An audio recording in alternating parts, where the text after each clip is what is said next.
Good afternoon to everyone here in the room at the World Health Summit, and a special welcome to all of you joining us online to the live streaming of this event. For those of you not sure where you are at the launch of the 2025 report of the Global Preparedness Monitoring Board, and also the presentation of a vision for a global pandemic risk Observatory as we look to the future. My name is Bruce Aylward, and I have the absolute honor to be the head of the Secretariat for the GPMB. I've just taken that role up about a month ago, and I want to thank you for your great patience with me as I come up to speed on the fabulous work that you've done and also how we move forward. I will be the moderator for today's discussion as well. Now, before we dig in and discuss the report itself, I would like to invite our Director General of the World Health Organization to say a few words of welcome and introduction on behalf of himself and the World Health Organization, but also our colleagues at the World Bank, who of course are our other co-conveners of this important board. Dr. Tedros apologizes. Many of you will be aware we have a regional committee meeting right now in Southeast Asia, and he physically has to be there. Dr. Tedros did offer to do a live link, and as much as I trust German technology, I thought, you know what, let's have a pre-record to make sure we actually hear his voice. And of course, our World Bank team is preparing for and in the midst of its bank meeting. So we will also look at our scheduling next year to make sure we have all the people driving the global health agenda here with us in the room. But with that, perhaps first we could hear from Dr. Tedros.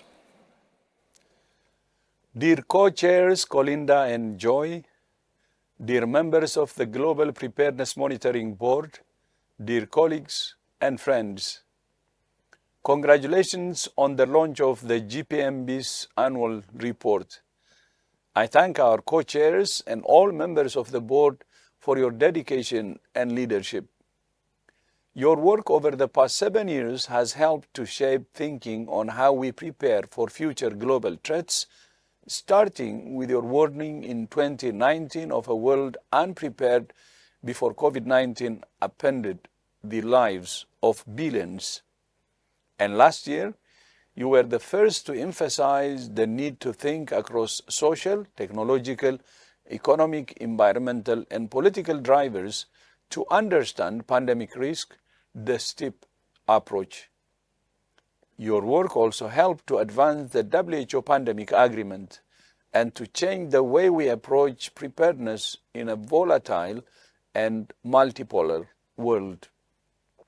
It shows us how we can meet those challenges with foresight, solidarity, and commitment, and prevent health emergencies from becoming global pandemics. Because preparedness is not a one-time task or a reaction to the last crisis. It must be a constant effort woven into policies, investments, and institutions across all sectors.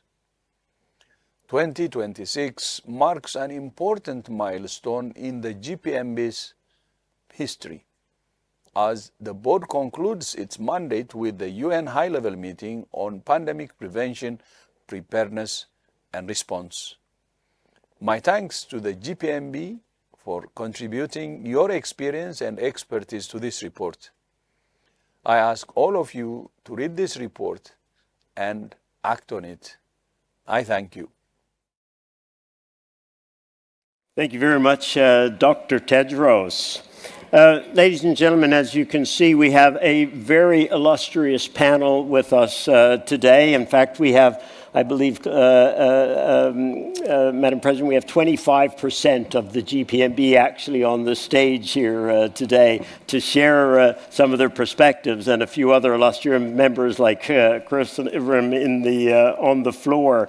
So as Dr. Tedros mentioned, the GPMB has really been a trailblazer. Much of what we talk about today when we talk about pandemic preparedness is sounds almost like old hat in some regards, but it was actually this board, this group, that talked to us first about the risk back in 2019, that talked about frameworks and multi-sectoral frameworks, multi-sectoral dimensions to this work, for which we are greatly appreciative. And what we want to do now is dig into the report itself, the 2025 report, look at some of the big themes, and have each of our members here of the panel speak to one or more of those. So I'm joined, as I think everyone can see from the nameplates, by first Her Excellency President Kolinda Grabar-Kitarovic, a former president of Croatia, Dr. Joy Pumafe, the former Minister of Health of Botswana and currently the Executive Secretary of the African Leaders Malaria Alliance, and previously also my boss at the World Health Organization when you were the Assistant Director General there. Also right next we have Dr. Victor Zhao, of course, so well known to everyone, the President of the United States National Academy of Medicine, one of those great beacons of science and evidence in medicine, and also Vice Chair of the U.S. National Research Council. Welcome, Victor. And then, of course, rounding out on the far end, Professor Ilona Kickbush, who, of course, the founder and chair of the Global Health Center at the Graduate Institute of International and Development Studies in Geneva. Welcome also, Ilona. So with that, I'd like to kick off with the first question, perhaps, if I might, to you, Madam President. The GPMB report describes a world increasingly defined by constant shocks, which we all experience increasingly in our day-to-day lives, from pandemics to climate changes and extremes, technological disruptions, and geopolitical instability. The report argues that preparedness also has to evolve to this new reality through a whole of society action anchored in shared values. Could you explain how the reports can help leaders to understand and navigate this new world, this new reality, especially in the context of pandemic preparedness? Thank you, Bruce. I will step up. Please. Dear Dr. Tedros, Right Honorable Helen Clark, distinguished colleagues and friends, good afternoon. It is a privilege to be with you today. Let me begin by thanking the World Health Summit for hosting this important discussion and all of you for joining us here today. The Global Preparedness Monitoring Board was established in 2018 by the World Health Organization and the World Bank in response to the lessons of the West Africa Ebola outbreak. Our mission as a board is clear: to ensure the world learns from health crises and takes concrete action to strengthen preparedness. 7 years later, we find ourselves in a very different reality. COVID-19 reminded us how quickly a local outbreak can cascade into a global shock. We're still recovering from the scars on our health systems, our economies, and our trust in institutions. But beyond that pandemic, and looking forward, the world today is marked by increasing fragility and volatility, and we have known, unlike any we have known in generations. We now live in what strategic thinkers call a VUCA world, one that is volatile, uncertain, complex, and ambiguous. Volatile because risks are multiplying and accelerating, from climate change and conflict to economic shocks and rapid technological change. Uncertain because emerging threats, from synthetic biology to AI-driven misinformation, constantly test our ability to anticipate and adapt. Complex because today's crises are deeply interconnected, cutting across sectors and borders and leaving long-lasting consequences. Ambiguous because trust in institutions and science is eroding, making collective action harder when it is most needed. This is the new world that we face, and preparedness must evolve to meet it. And by the way, VUCA in Africa means wake up. This means we cannot prepare for the last crisis. We must be ready for the next ones, whatever they look like. pandemics, climate shocks, or the unknown. We must be ready to respond as soon as a shock hits, protecting our communities, health systems, and economies. And we must keep our big learning from COVID-19 at the forefront. Preparedness today cannot be seen only as a health emergency response, but as a whole of society responsibility embedded in every policy and every sector every day. This is the central message of our 2025 GPMB report, The New Face of Pandemic Preparedness. It is both a warning and a guide for this new era. A warning that the world remains dangerously underprepared and that we simply cannot rely on luck and lessons from the past, because the next pathogen will be different and can be worse than the COVID-19 virus. And the report provides a guide as to how we can act more wisely with approaches that are whole of society, forward-looking, and rooted in trust and equity. We outlined 3 core recommendations for a new era of preparedness, each essential, each urgent. First, care. We must strengthen the foundations of resilience by investing in primary healthcare systems, supporting frontline workers, and empowering communities. Second, measure. We have to build real-time risk monitoring systems that can detect and track threats and vulnerabilities early, enabling timely and effective response. And third, cooperate. We must improve cooperation and foster global solidarity through shared governance, equity, and fair access to vaccines, data, and technologies. These are the 3 pillars of our recommendations: care, measure, and cooperate. And cutting across all these recommendations is one simple truth: shared security demands shared responsibility. Fortunately, WHO member states are building a strong foundation to be better prepared for this VUCA world. Completing and ratifying the WHO pandemic agreement is imperative to ensure fairness and readiness in future crises. Together, we can build a future where solidarity, not scarcity, defines our response to crisis. In that spirit, I'm pleased to be joined by my colleagues who will take us deeper into each of our recommendations.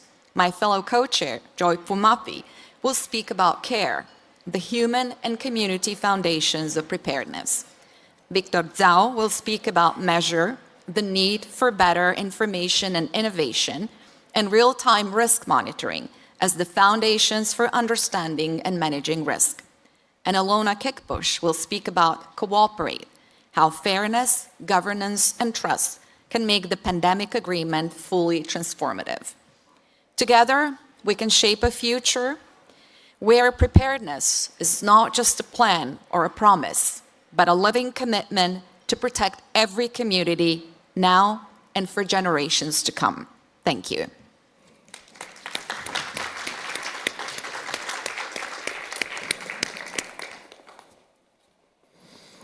Thank you very much, Your Excellency, for laying out both this new era for pandemics and this new face of preparedness as you describe it. And with that, we will dig into the 3 fundamental recommendations of the board.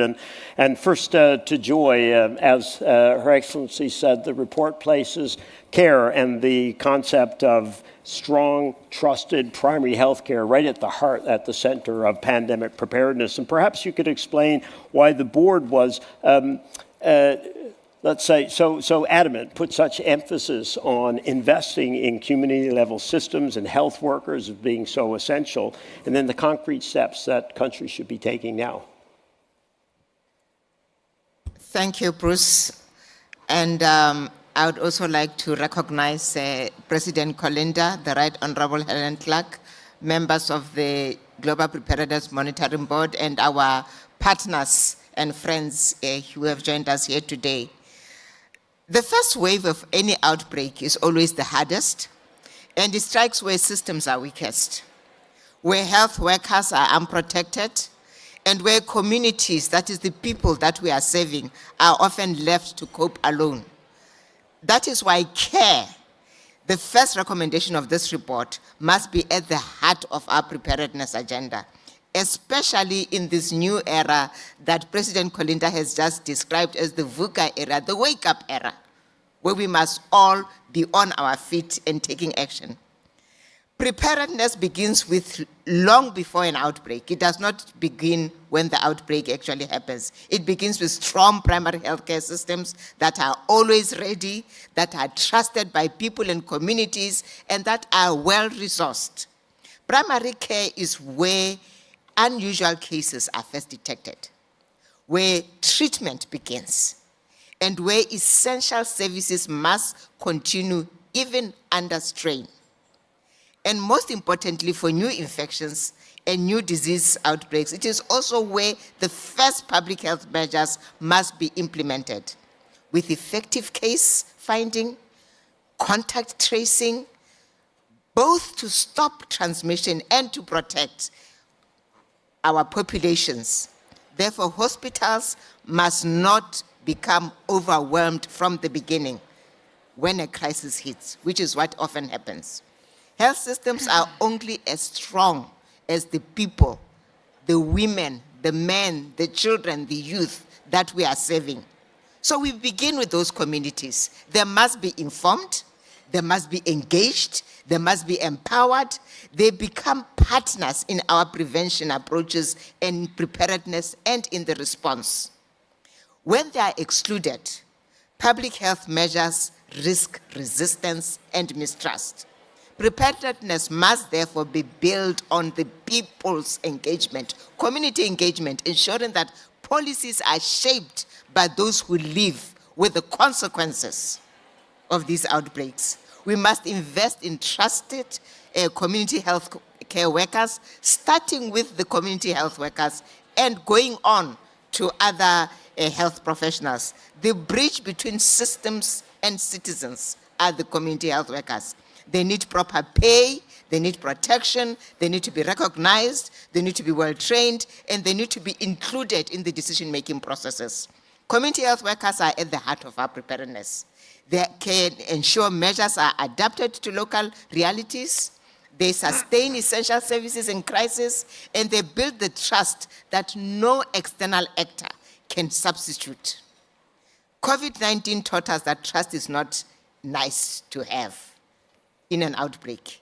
It is the foundation of our pandemic response. Without trust, even the best plans falter.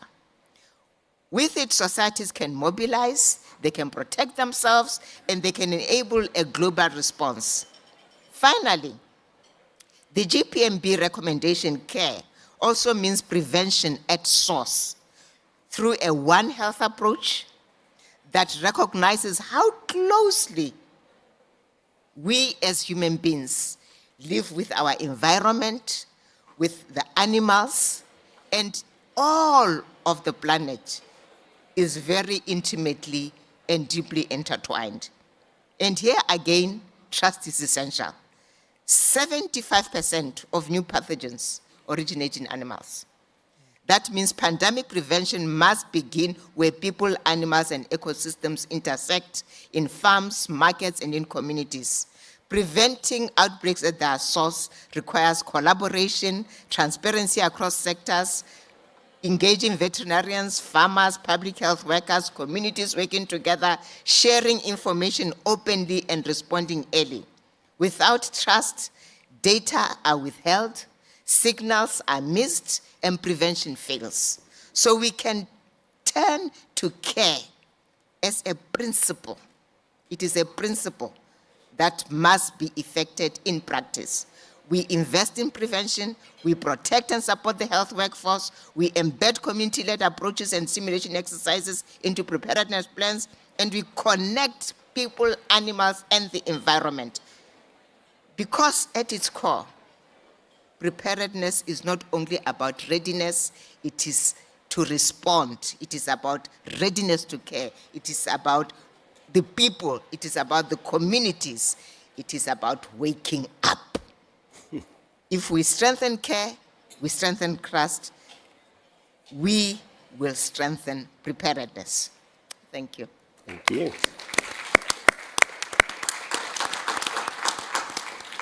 Thank you, Joy. The passion that you bring to that recommendation reminds me from the disaster management world that one of the most staggering statistics is that for all the noise we make about the international support and response, 90 to 95% of communities, the only support they will have is from their communities themselves. And as the world fragments with the forces that you talked about, President, pulling the world apart, that community base is going to be so much stronger. But the dimension you bring in, it's not about response. This is also about prevention as well. Fantastic. Thank you.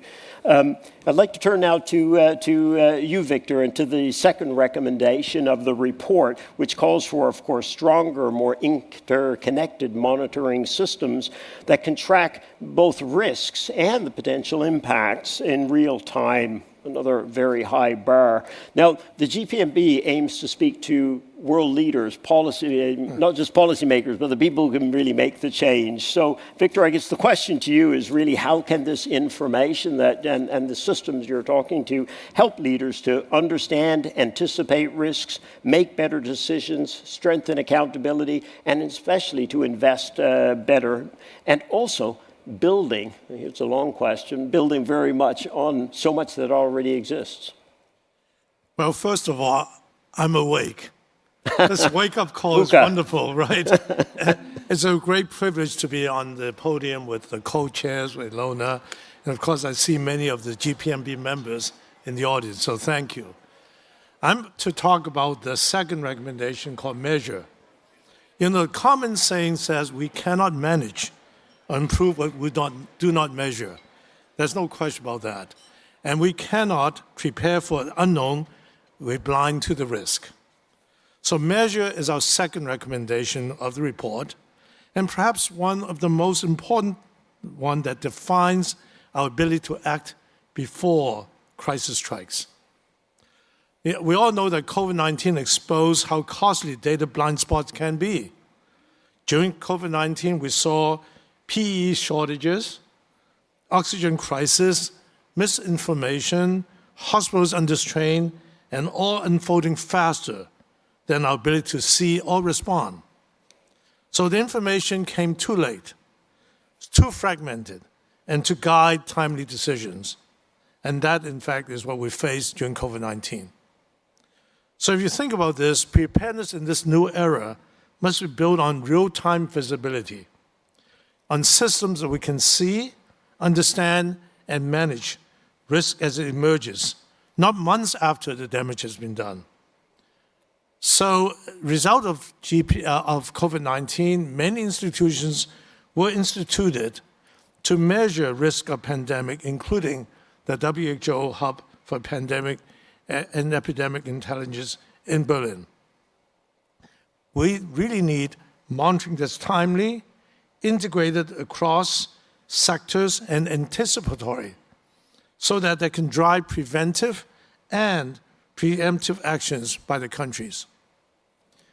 So it must bring together multiple sources of data, health, as you heard, economic, social, environmental, into a single, coherent picture that leaders trust and will use to understand their own risk, track their evolution, and of course, invest accordingly.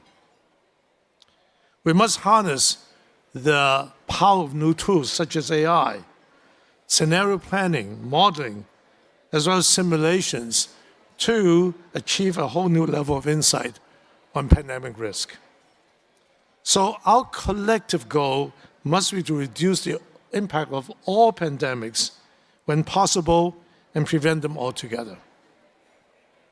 Now, to do this, we have to broaden the scope of what we measure, and of course, we have to increase trust in those who measure them. I think it's very clear from my previous speakers, the co-chairs, that pandemics are not only biologic events, but they're social, economic, and political shocks. And I'm very proud of the fact that GPMB monitoring framework, STEEP, looks at all those areas, the drivers of the risk.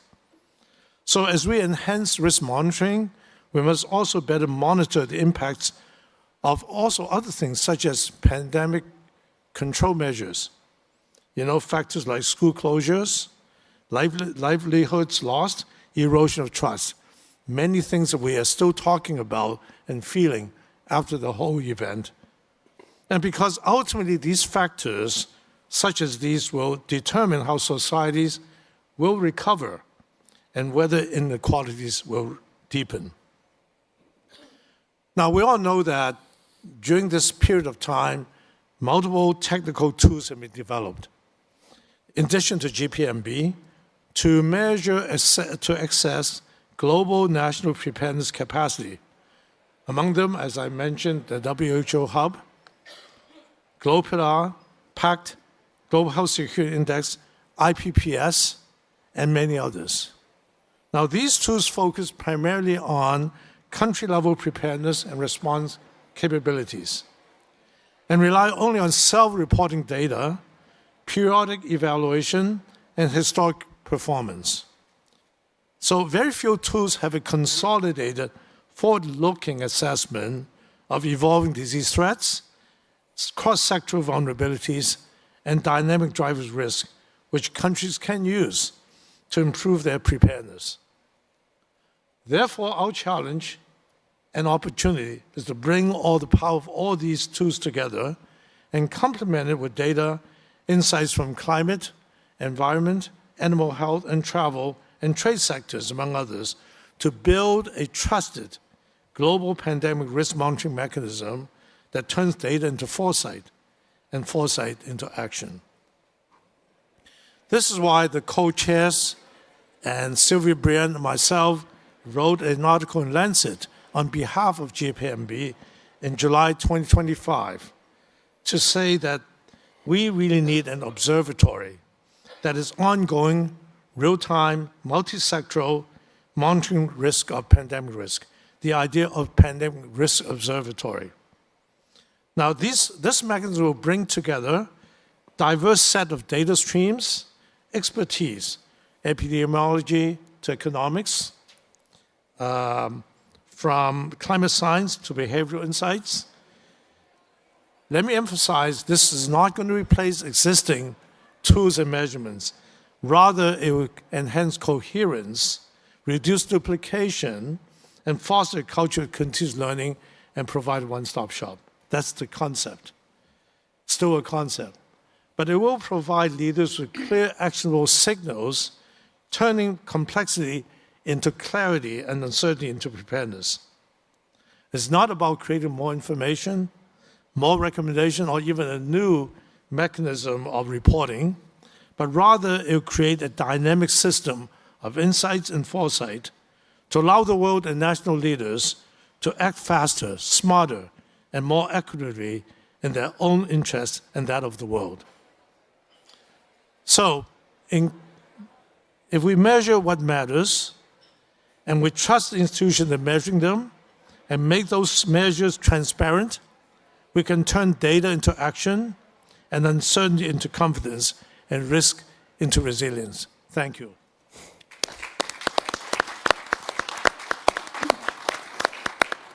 Thank you very much, Victor. And I think this is, your comments illustrate, I think, one of the great advantages and powers of this board is that you look at everything that's out there and you say, yes, but we're the leaders. We don't have exactly what we need to operate. We need that coherent picture of the risks so that we can assess in our own countries whether or not our preparedness is there. And there's so much driving that. It's not just about preparedness, it's the threat and the together and how that translates into the risk. So thank you very much for that. And now we're moving to Ilona for the third recommendation of the group. And it's interesting when we hear care, measure, and then cooperate. It sounds like the last one is the simplest of the lot, but in this VUCA world, Madam President, that you laid out, perhaps one of the most challenging, but crucial, of course, as the report lays out in terms of building global trust, building fairness. We've got to cooperate. And that's going to require stronger governance, a word many people are allergic to. We've heard throughout the discussions of yesterday and already today, and also shared benefits. So what does cooperate mean in this VUCA world that we heard described by Her Excellency, and the implications for preparedness, and especially in 2026, Ilona, when no one knows better than you that we have a pandemic agreement, which is a pandemic partial agreement, because we don't yet have that annex, which is so crucial to the sharing that is what we're after. So, so your insights from the board on this third recommendation, please. Thank you, Bruce. And I have, of course, been with the Global Preparedness Monitoring Board from the very beginning. And I never thought that at this point in time, one would still need to continuously repeat the sentence that no country in the world can face the pandemic alone.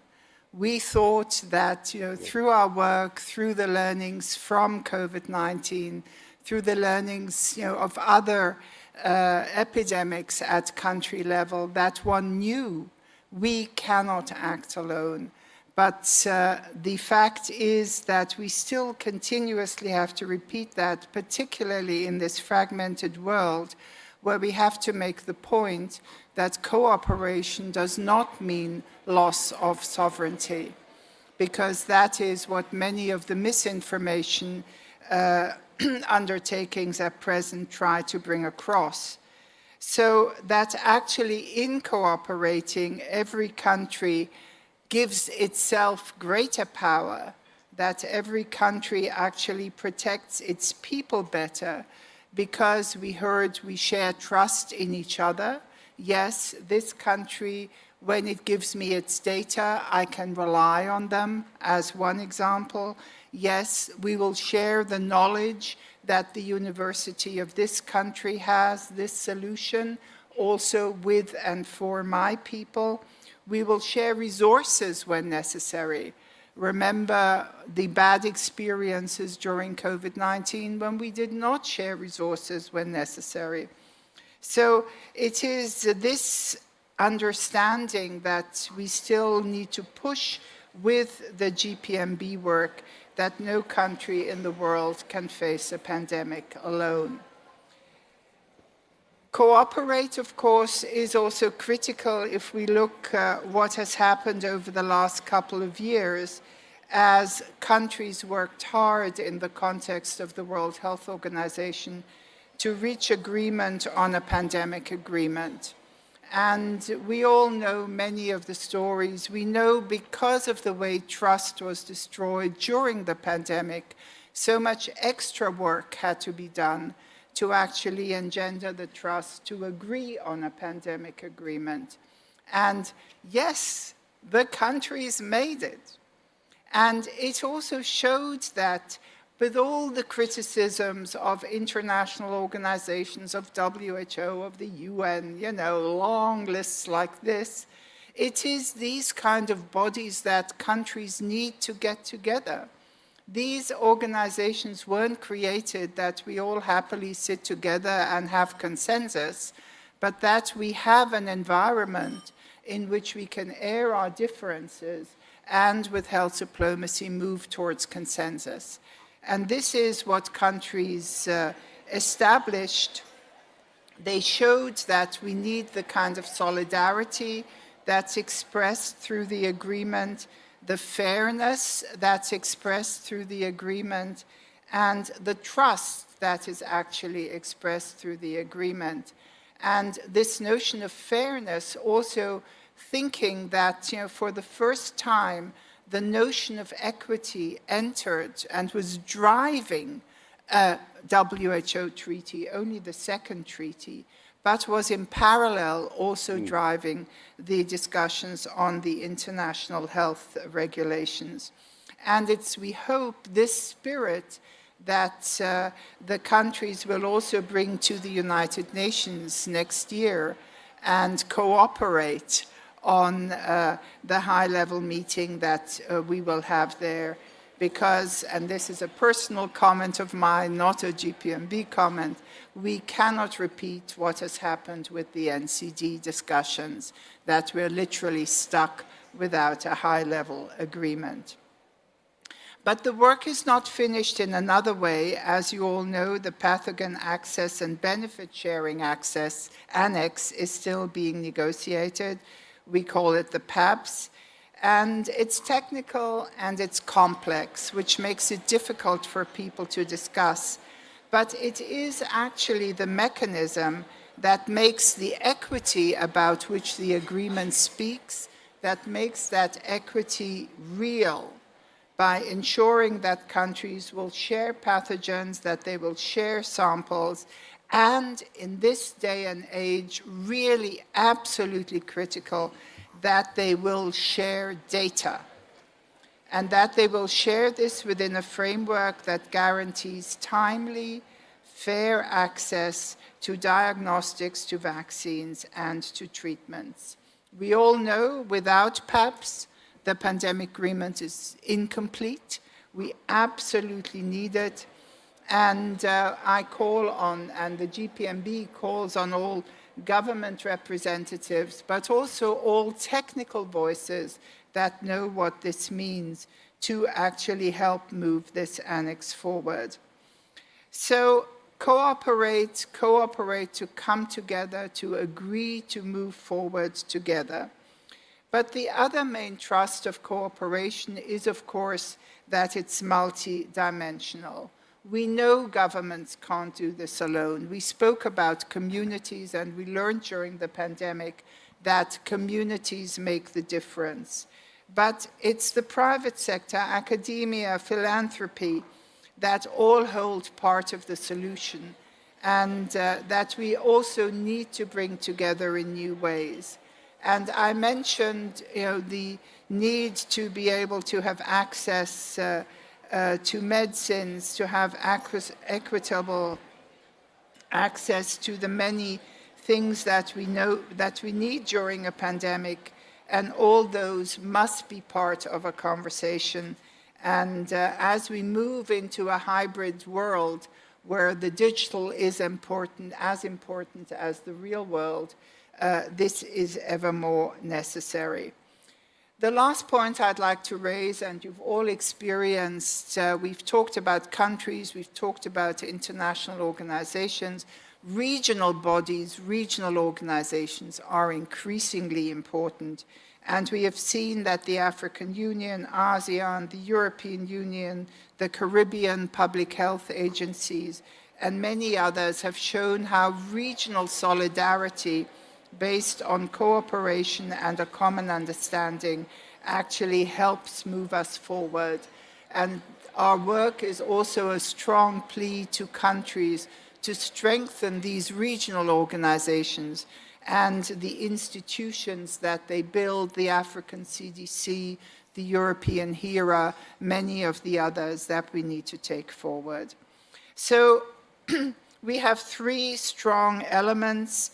Finalize the PABS Annex in 2026, a major expression of cooperation, then ratify and, dare I say it, implement the pandemic agreement at country level, and that's where all of you are needed, where parliamentarians are needed, where so many voices are needed, and invest in trust of all partners. We've started to say, there's the pandemic, and then we've said, not only during a pandemic, and we say during peacetime. That's difficult to say now when there is so much war in this world. So it seems, and that is the expression of the VUCA, that, we're in a difficult situation all the time. And in this polarized world, we are constantly having to build trust. So colleagues, we must move forward together. We must make sure that the pandemic agreement is finalized and that we have that as our basis to build a fairer and a more resilient world. Thank you very much. Thank you very much, Ilona, and especially for bringing alive that word cooperate. We read the three big recommendations: care, measure, cooperate, but I think only when we have the benefit of the voices of the board itself do we understand the many dimensions of these recommendations that you're always pushing me now, President Kalinda, to boil down into the big message everyone will take home. And we're going to have two big tests of our ability to cooperate this year. Can the Intergovernmental Working Group complete its work and come to that urgently needed annex of the pandemic agreement? And can we have a meaningful declaration from the high-level meeting and commitment to take forward what is crucial now to advance the pandemic? So we have two tests of your cooperate recommendation this year. And I think you mentioned that to cooperate, we've got to have conversations, we've got to come to consensus, and again, this forum, this World Health Summit, and a huge shout out and thanks to our conveners and Ilona, to you for your role also in the World Health Summit, which allows us an opportunity for those conversations and consensus. But we're only going to move forward with the recommendations if they actually resonate with people and resonate with people that matter. So we're taking a little bit of diversion from the way we normally launch our reports, and we're going to get some, let's say, live reaction to how well this resonates. And I'm delighted that the person who has agreed to do this is no other than, all of a sudden Helen wakes up in the front row. The Right Honourable Helen Clark, who of course many of you know has not only been a head of state, but also the head of one of the largest UN agencies, co-chaired the Independent Panel on Pandemic Prevention, Preparedness and Response, the IPPPR, and now the incoming Gavi board chair. So no one in a better position to say, does the care, cooperate, measure actually resonate?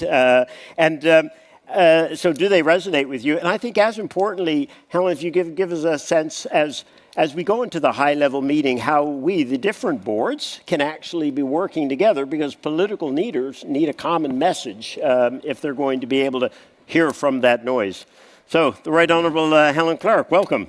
And as Helen is taking the stage, we will have a couple of minutes to hear whether the report resonates or what part resonates with you. So get your thoughts together. There's a big red clock ticking down over there, and I have some very threatening Germans on the left-hand side saying we'll have to be out of here soon afterward, but we will have a minute to hear from you. Well, thank you, Bruce, and thank you, GPMB. You know, I often think, what if GPMB had been around for years before 2019? Because your 2019 report was so important, and it happened just on the eve of what became a catastrophe. But you know, hanging on to that tradition, you've told truth to power, you bring out great reports. This is another one. We're all interested in where this kind of voice will come from, given that the board itself is sunsetted. But you know, it does resonate with me, the care, measure, cooperate. I want to sort of start where Ilona ended off, really on the high-level meeting, because I think this assumes enormous importance now. If we can ensure that countries get over the line on the PABS agreement negotiation in May next year, doesn't the high-level meeting become an incredibly important rallying point for ratification, for the 60 ratifications needed to move forward? If we don't get that negotiation by May next year, the high-level meeting is incredibly important for mobilising the political will to push it forward. So we need a meaningful declaration. We need friends of the high-level meeting, and I would hope that there can be a grouping, formal, informal, whatever, that comes together from member states who are proactive on this, and then the actors outside the member states, this board, the elders, the panel, PAN, Four Paws, Club de Madrid. There's a group of actors out there who really want to support this process however they can. So let's think about how we could take forward a friends of the high-level meeting achieving something meaningful. And Ilona, I share your concern that the NCD meeting was not as optimal as it could have been, but this could be. One of the great things, I think, is that the combined efforts of many, including this board, have meant that we haven't seen the pandemic issue just ebb away. There have been dedicated negotiators in Geneva. We've got the core text. We still have a constituency that really wants to see the instruments put in place that enable us to do better, but then the action that follows that. And you're really exhorting us to the action. So very briefly, look, on knowing your risk, which Victor has spoken to, with a pandemic, you're always in danger of preparing for the last war. The next one may be very different. In fact, in wars, they're very different too. Who was thinking about drones in World War II, or even at the start of the Ukraine war? I mean, the next pandemic may be very different. So knowing the risk and having the foresight to be broadly prepared is incredibly important. I don't want to prejudge what the right mechanism for that is, but for sure, we need an ongoing risk-informed mechanism. Secondly, on the strengthening the primary defences and on the collaboration. If I think back to the origin of the independent panel, we were asked to talk about preparedness and response, but that did overlook the prevention One Health approach. And thank heavens there was a strong push for that in the pandemic agreement, but that actually calls for a lot more, a broader spectrum of collaboration than was envisaged before at the multilateral level and within country. We really do have to get the agriculture and health ministries much closer together, etc., etc. On collaboration, which has been very much stressed, yes, collaboration between countries, collaboration between the multilaterals, collaboration in the regions, and then collaboration in countries. There's so many levels of this. And Joy, as she always did, brings us back to the community. What happens at the community levels? Are our communities prepared? How can their knowledge feed into what actually happens on the ground? So I think the report is great. It's timely. It keeps interest in the issues alive. And there's a lot going on in Geneva, preparing in New York, and of course at the national level, where there has to be action to make the global agreements we reach actually live and breathe. Thank you.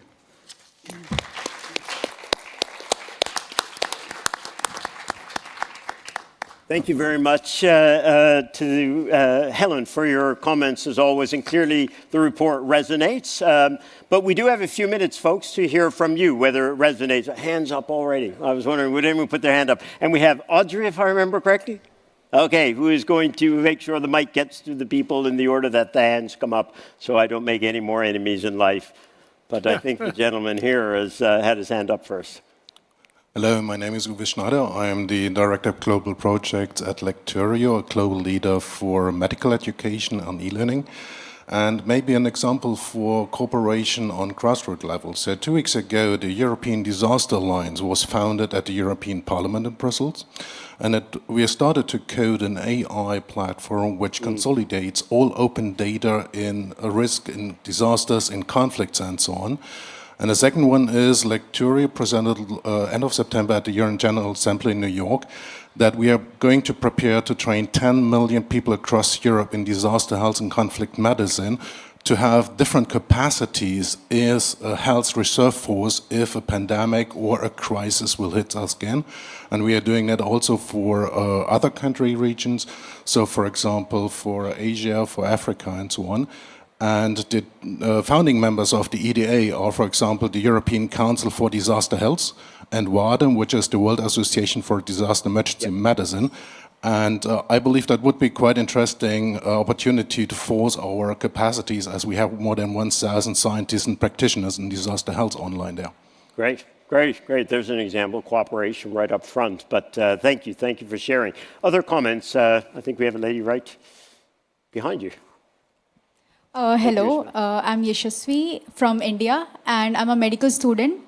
And I'm representing IFMSA, which is International Federation for Medical Students Association, which represents around 1.5 million medical students worldwide. And I have a very simple question. I would like your suggestions on how the medical students can implement this global preparedness model at the root level. Since I'm a medical intern, so I get to, I'm in the training part of my medical school.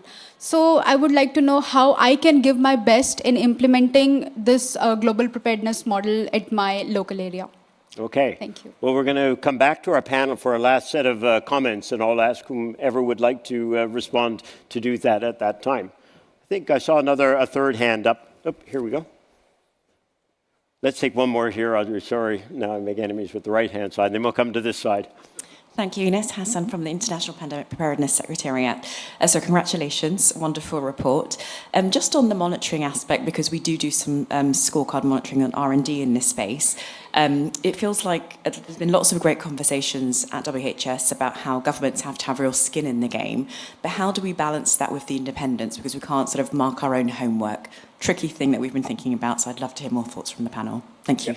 Yeah, thanks, Ines. I didn't want to bias by the people I know in the room. So let's move to the right-hand side. I think so. We have a second question coming back to the issue of independence in the monitoring. 3 across the front row. Kia ora koutou katoa. Jiwan Song. I'm training to be a surgeon, and congratulations. It's very encouraging and quite inspiring to hear the report, focusing on cooperation, monitoring the real live risk management, and also gaining trust from the stakeholders. My question to you, and this is coming from my personal,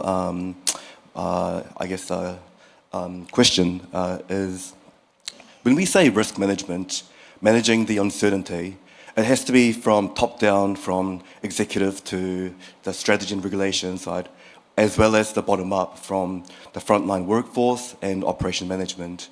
How do we make sure that it's the right reflection when we report the risk to national leaders? How do we make sure that it's the right accurate reflection without being filtered out, without being disrupted? I think that relates a little bit to the question we just had about independence, so that it doesn't actually get diluted or changed. Let's move across the front row. Yeah, thank you very much. Niklas Kramer from the German mission in Geneva, negotiator for the pandemic agreement and now the PABS, and thank you very much for the report. So I think there are 2 challenges. One challenge is sort of the question, how do we get the private sector, the industry on board, which is somehow at the core. And then the second is how do we deal with pathogen and data sharing, and this very notion of, which somehow comes from the biodiversity field, which is kind of very tricky for our part, this claim of sovereignty on this data and pathogen sharing, which you don't necessarily have to share, but which we somehow have to face. So how can your body also help maybe bringing some evidence in the process, which is very important to find these bridges? I think we do some progress in more mutual understanding, but there are still some very strong diverging views. That's on that one. And on, I mean, with the view of also next year a high-level meeting and the PABS as sort of one core thing, I think my message would be also to see that the PABS is of course a core element, but there are a lot of other good stuff in the pandemic agreement also around equity, which I think is important also still to address, to keep in mind. Thank you so much. Thank you very much, Nicholas. I think we had a last question, unless there's another burning idea. Please. Yeah, hello. My name is Mesfen Dasama with the International Rescue Committee. Thank you very much for the presentation as well as recommendation. One point which I want to ask is, which is actually at the bottom of the report on the executive summary, is a financing mechanism, which is, critical, but we haven't heard, what's the vision? Is it like, to link the pandemic observatory or the board recommendation with the preparedness fund, or, I think it would be great to hear what you are recommending to align the finance with preparedness. Thank you. Great. Thank you very much. And just before we come back to the to the board members. Chris, I hate to put you on the spot, but I just wonder, in everything that you've heard, or you've heard the presentation of the report, if there's any of the nuance, any of the points as another board member you'd like to speak to or emphasize that we may not have heard. No, thank you, Bruce. And it's, you know, as a member of the GPMB, I'm very happy to support the report, and I think our colleagues have, our co-chairs and Victor and Ilona have done a great job of presenting it. And Helen, I really appreciated your comments. I think one of the challenges that we have, and I think it will come in the next step of this report, is how do we actually design the observatory so that we're linking up all of the good efforts that have been taken since really going back to the Ebola pandemic in the mid, 2015 or so, which was really one of the impetus for the World Bank and the WHO to create the GPMB. And like Ilona and Victor, I've been a member since the beginning, and since then, given COVID, we've had a number of other important initiatives, including, most importantly, the pandemic treaty and now the PABS negotiations. So I think our challenge coming forward from this report is how do we knit these together so that we actually have one coherent observatory for measuring and guiding the efforts that have been emphasized on how to care and cooperate going forward. I think it's a challenge for many of the things in global health. It's particularly a challenge for how we go forward in pandemic preparedness and response so that we don't forget the lessons that we learned in a difficult way during the last pandemic. Thank you.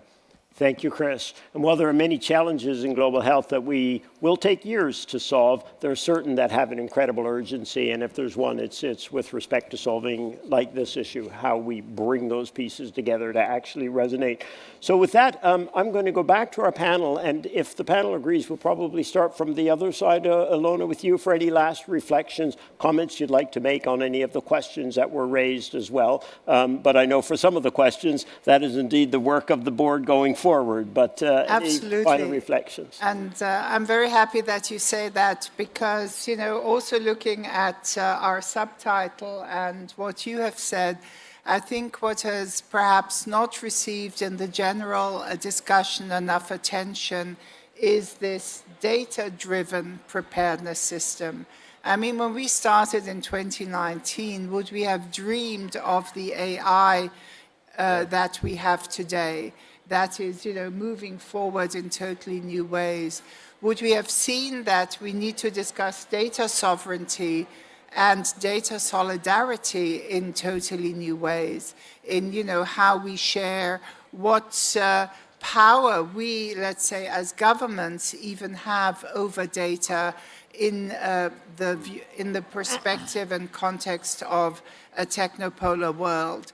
So I think there is a new power that is developing, the power of data that we've always known is necessary and important, but that is gaining a strength and a drive and a push that I believe in our last year of the GPMB we will have to look at much more, and which I think also will be driving much more of the discussions also of the PABS, because what we are seeing is the overall title of this World Health Summit is A Fragmented World. What we're seeing is that science, that data, that research are becoming part of competitiveness, not part of cooperation. And that here a totally new challenge has come to the fore. For a while, health united us. From COVID, suddenly health started to divide us. And I think this is a thing on which we have to work extremely hard, and I think data are right in the center of it. Thank you, Ilona. Victor? I want to talk about two things then. I think one of the participants asked a question about financing, and then, of course, Chris raised the issue of the observatory, or the independence of the data. I think to the wisdom of WHO and World Bank, we were founded, GPMB, as independent to monitor what's going on, and I would say that, people trust the stuff that we put out together. That's really, really important, right? And going forward, I think the question is, conceptually, can we also bring together many different data sets to be shared, to look at commonly, right? I think a really important question, of course, is the issue of the function of an observatory, right? To help countries look at the data so they can be more prepared, better prevented. I want to recognize the importance of WHO in this event because they obviously have created important monitoring device, pandemic intelligence hub, and others to do the compliance set of things. So this is still very early in the conceptual phase. I think we need to really make sure we include a lot of discussion about where do we need to go. And by no means we say we have the answer to this. But the importance of, in fact, making sure that we do not trip over each other, but in fact we help each other in achieving that goal. On the financing, I've been co-chairing along with others a G20 high-level panel in financing, and tonight at the signature event we'll be talking about some of the early, shall we say, recommendations. So come and listen tonight. I'm new to the World Health Summit. Is that legal to be promoting Ilona, your events? Cross-fertilization is what we're after for sure. Thank you, Victor. Joy. Thank you, Bruce. And I just want to thank all the rich comments that have come from our colleagues and friends who are here today.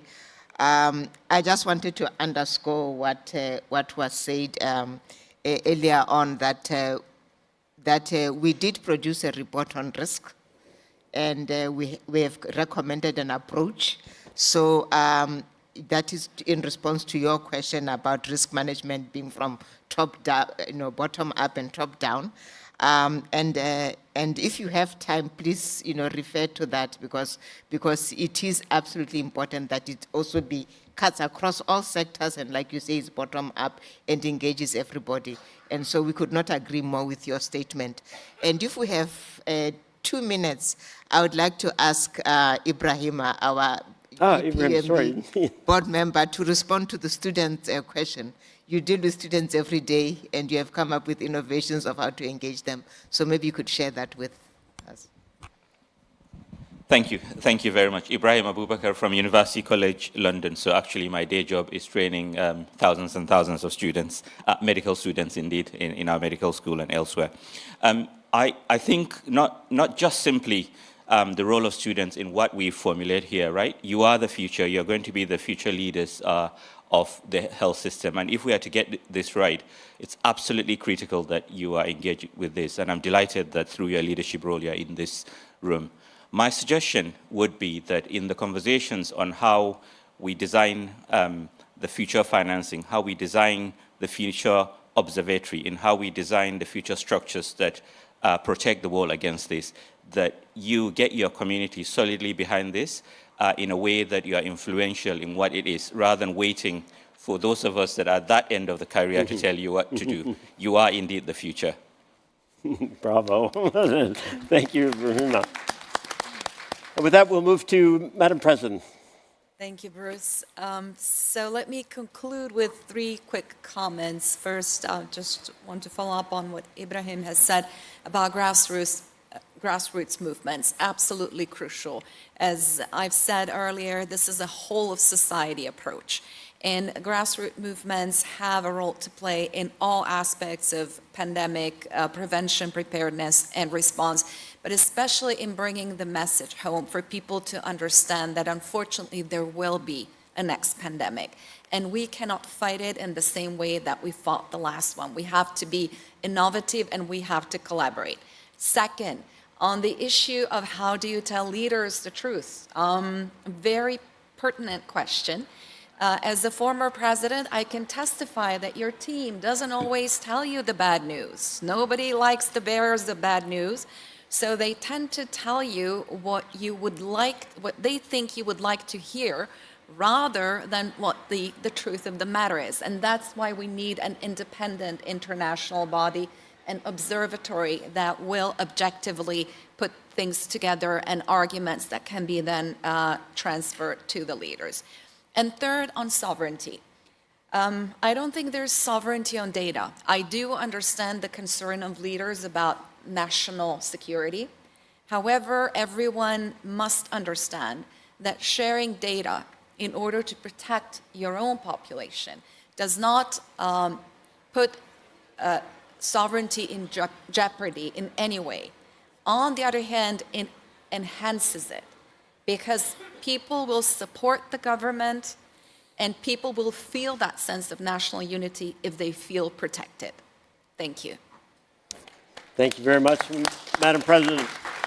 And with that, folks, and the clock running, we're going to get out of here a couple of minutes early. But first, 4 quick points from my side. And first, it's a big thank you to our speakers, obviously, and to our GPMB. You've actually had the opportunity to hear from 50% of the GPMB with Ibrahim and Chris present here also. And I think, Nicholas, to the point that you asked about what this body can do to help, they're very, very modest. But as you heard, these people are incredibly experienced. They are independent as well. And they are also have got an extensive breadth of knowledge in terms of everything from the animal health expertise to the data to the political agendas. It's an extraordinary group that can bring together other players as well. We were just this morning talking about how the GPMB can facilitate an interface between the private sector and bringing that voice into the work on the negotiations on the pandemic agreement going forward. So first big message, a big thank you to the GPMB for the work that it does, the insights it provides, and the direction it gives to the rest of us as we look to strengthening pandemic preparedness. The third piece was just a quick recap on the big messages, I think, that we're hearing. Preparedness, it's not, I think, almost to what you said, Helen, we don't stop, start. This is a permanent responsibility, and it's evolving as well. The world is changing, the risks are changing, and hence we have got to be constant in our work on preparedness over time. But the 3 key recommendations, these are with us for the long term, clearly. We need that first line of defense, that care, that anchored in primary health care, as you put so wonderfully, Joy.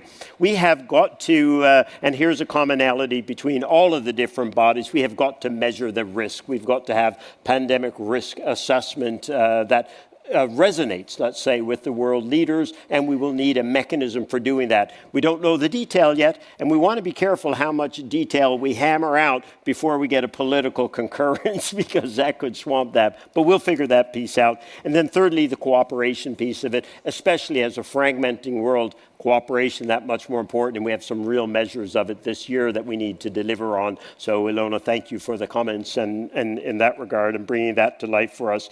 But as Dr. Tedros said right at the very beginning, he asked in his charge to us that we not just listen here today, but we read the report and act on it. Now, the hardest part of that is going to be reading the report because it's about 40 pages long, and of course we have limited attention spans, limited time. So what we, the Secretariat, have done has tried to boil that down into 3 pages, the first of which in the executive summary, these are the big recommendations, boom, boom, boom.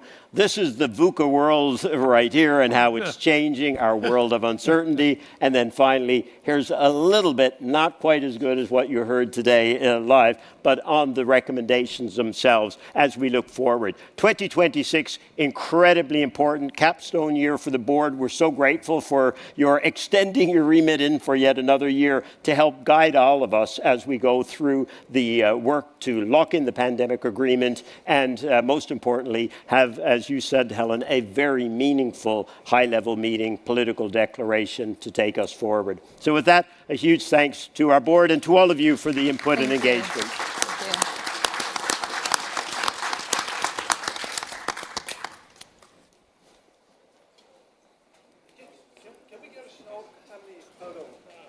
Of course.